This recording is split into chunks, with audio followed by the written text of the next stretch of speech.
penyebab dari si Sudawirat. Sudawirat nggak giring-giring nih sampai 2 minggu. Waduh. Sekarang saya sudah tahu penyebabnya. Nanti kita coba dulu nih. Saya mau coba dulu. Sekarang giring nggak? Ini mitos yang terungkap. Jadi ada mitos tapi terungkap juga nih. Ini lama, udah pasti nggak giring. Giringnya sangat jelek. Nih, jadi ceritanya gini. Ini bisa saya tahu nih.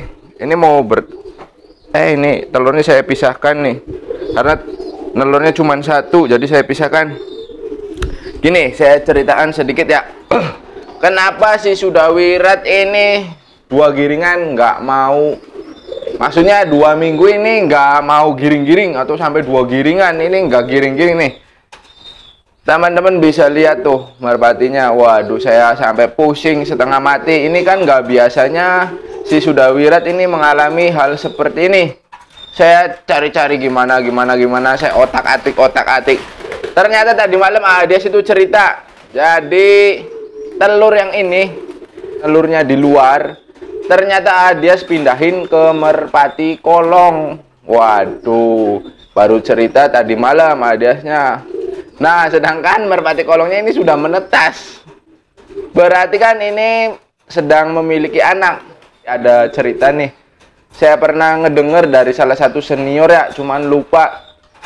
Merpati yang sedang mau dilombakan atau mau lagi dilatih, sebaiknya jangan dianakin dulu. Kalau masih posisi kerja, boleh dianakin ketika merpatinya dalam posisi sedang mabung atau sedang istirahat. Nah, itu boleh.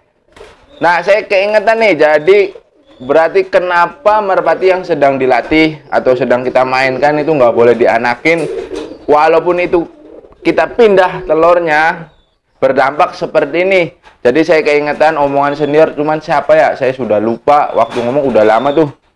Jadi ada naluri tersendiri kalau nggak merpatinya mabung sebelum waktunya mabung, ya seperti ini giringnya. Jadi seolah-olah merpatinya stres tuh si Sudawirat.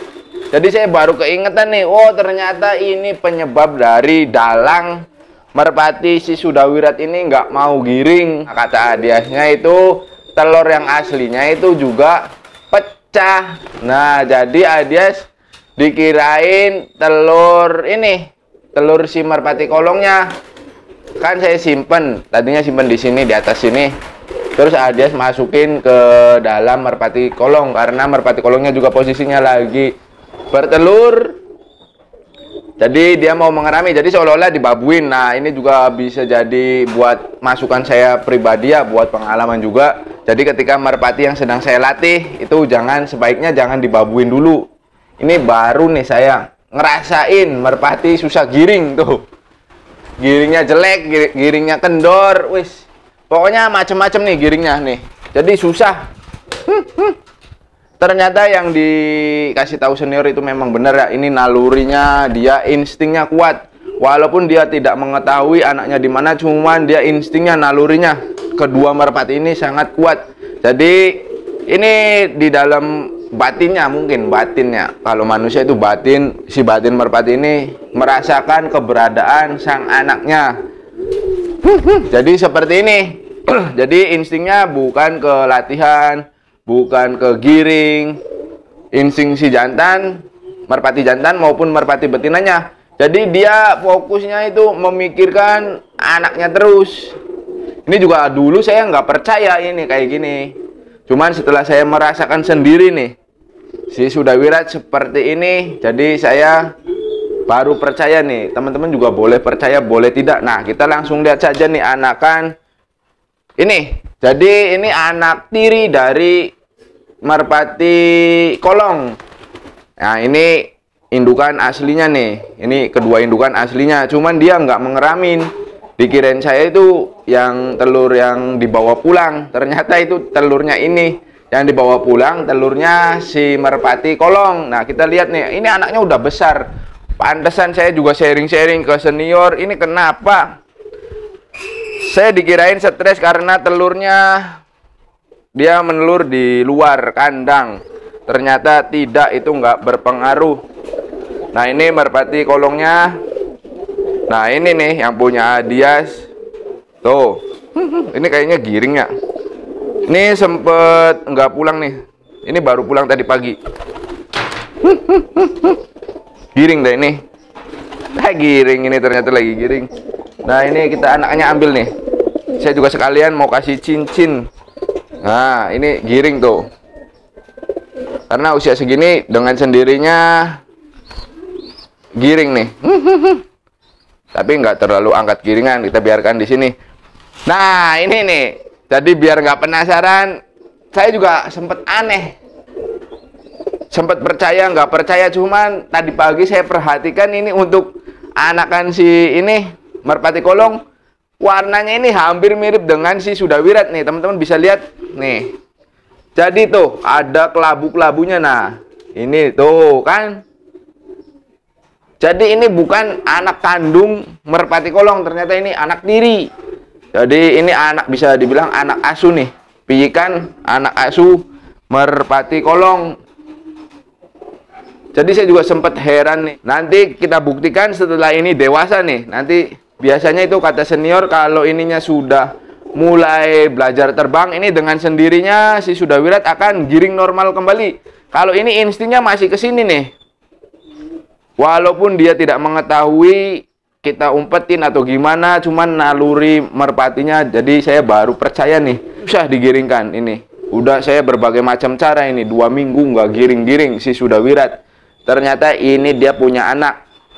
Jadi kata senior tuh kalau mau dianakin boleh, tetapi ketika posisi ininya sedang istirahat atau tidak dilatih, karena ini berpengaruh ke ininya, mental, ke giringnya. Nah ini saya kebukti nih. Jadi si Sudawirat nggak mau giring. Oh jadi seperti ini. Kenapa senior-senior itu melarang kalau merpatinya sedang dilatih atau mau dilombakan itu telurnya itu dilarang untuk dibabuin. Boleh dibabuin ketika merpatinya sedang istirahat atau si ininya. Karena ini kan jadi posisinya istirahat nih. Dia punya anak ini. Kan ini umpama kalau saya nggak tahu ini, kalau memang sengaja, berarti kan ini posisinya sedang dibabuin.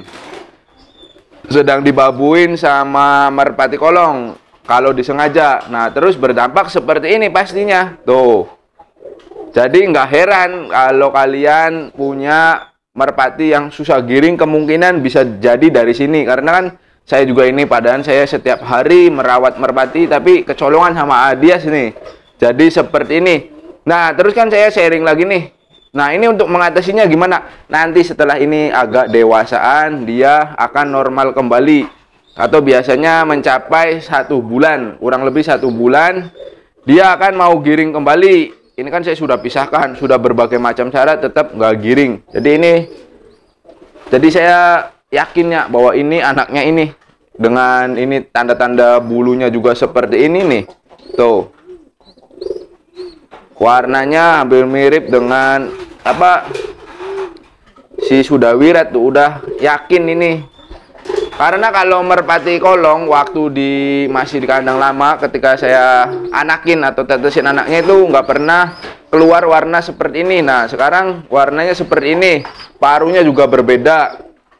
Kalau kayak gini kan rata-rata kalau nggak warna tritis ya warna gambir seperti ini nih, kelabu seperti ini, terus kakinya juga berbeda. Harusnya ini ada bulunya, ini nggak ada bulunya. Nah itu juga nggak ada bulunya. Jadi dengan penjelasan Adias juga, jadi saya tambah yakin bahwa ini anaknya si Sudawirat, cuman telurnya dipindahin ke merpati kolong. Nah sekarang saya mau pasang ring ini teman-teman. Ini juga, aduh tadinya nggak mau dipasang ring. Ini kakinya sudah kebesaran, karena Adiasnya bilang seperti itu, jadi saya harus kasih ring. Karena merpati balap identik dengan ring. Kayaknya nggak semua merpati yang memiliki insting kuat seperti ini. Hanya beberapa. Kebetulan ini karena kebetulan aja ini. Mudah-mudahan yang lainnya enggak. Tapi ini buat antisipasi. Jadi buat teman-teman juga, buat saya juga pribadi. Teman-teman punya merpati yang susah giring, kemungkinan barangkali telurnya ditetesin di pemilik pendahulunya. Nah karena ini merpati balap ya, jadi saya mau pasang ring. Awalnya ini nggak mau saya kasih ring. Kenapa? Karena merpati kolong. Kebanyakan merpati kolong kan nggak memakai ring atau gelang cincin merpati seperti ini. Cuman kalau merpati balap kebanyakan di wilayah saya ini di Cirebon selalu memakai ring. Nah ini pakai ringnya. Nah ini kan udah besar nih kakinya tuh. Karena saya nggak kepikiran. Jadi dikirain ini anakan merpati kolong saja nih. Nah ini udah terlalu besar tuh. Udah sempit. Nah tuh teman-teman bisa lihat tuh. Tuh udah terlalu sempit. Nah cuman untungnya masih kecil ya, jadi kita bisa memaksakan tuh. Ini memasangnya kayak gini nih. Tapi kita harus memakai alat bantu. Nih, aduh, maaf ya. Lumayan agak menyakitkan nih. Ini kita ambil atau kita miringkan saja nih. Tuh. Nah, ini terpasang dengan sempurna. Kakinya cuman ini udah kebesaran nih. Hampir saja. Nah, sekarang saya masih memakai ring SI21 karena ini stoknya masih ada tuh. SI21-nya. Jadi saya nggak pakai yang 22 dulu. Ini takutnya saya juga nggak tahu, ini saya nggak tandain ini jantan atau betina. Ya mudah-mudahan jantan. Ini kalau jantan pakainya SI21, nggak apa-apa lah. Karena masih baru-baru ini. Ini untuk pemakaiannya nih. Ini bagian jarinya belakangnya udah masuk ke dalam tuh. Harus seperti ini kalau kita coba masukkan ke sini kayak gini. Bisa nggak? Udah terlalu besar tuh, udah sempit. Tapi bisa nih kalau SI mah. Tuh udah terlalu sempit. Kita paksa sedikit. Aduh, alhamdulillah. Ini udah terpasang dengan sempurna kedua-duanya. Nih yang kanan pakai ring ternak saya sendiri, yang ininya pakai ring pusat. Nih Ades ada baik. Telurnya kok ditetesin, ini kan masih muda tuh. Ini juga pakai ring 21 sih sudah wirat. Masa anaknya juga 21, berarti satu umuran berarti ini nih. Ini masih 21, ininya 21, berarti seumuran. Nanti kalau besar dikiranya seumuran, satu umuran bapak dengan anak. Mungkin teman-teman juga banyak nih yang merpatinya seperti ini. Terus nanya lagi di komentar, nanya lagi kemungkinan itu memiliki anak. Stres, jadi ada tekanan batin di dalam pikiran si merpati, insting kedua merpatinya mungkin itu. Jadi kita harus perbanyak analisa dulu kesalahannya di mana. Nah ini baru ketahuan. Jadi ini percuma digiringkan juga nggak bakalan giring sampai ini nunggu sampai benar-benar dewasa atau sampai ini bisa makan dengan sendirinya. Oke teman-teman, terima kasih teman-teman sudah menonton dari awal hingga akhir. Mudah-mudahan ini bisa menghibur teman-teman semua. Mohon maaf bila mana ada kata-kata yang kurang berkenan. Nantikan video terbaru dari saya. Akhir kata saya akhiri. Wabillahi taufiq wal hidayah. Wassalamualaikum warahmatullahi wabarakatuh.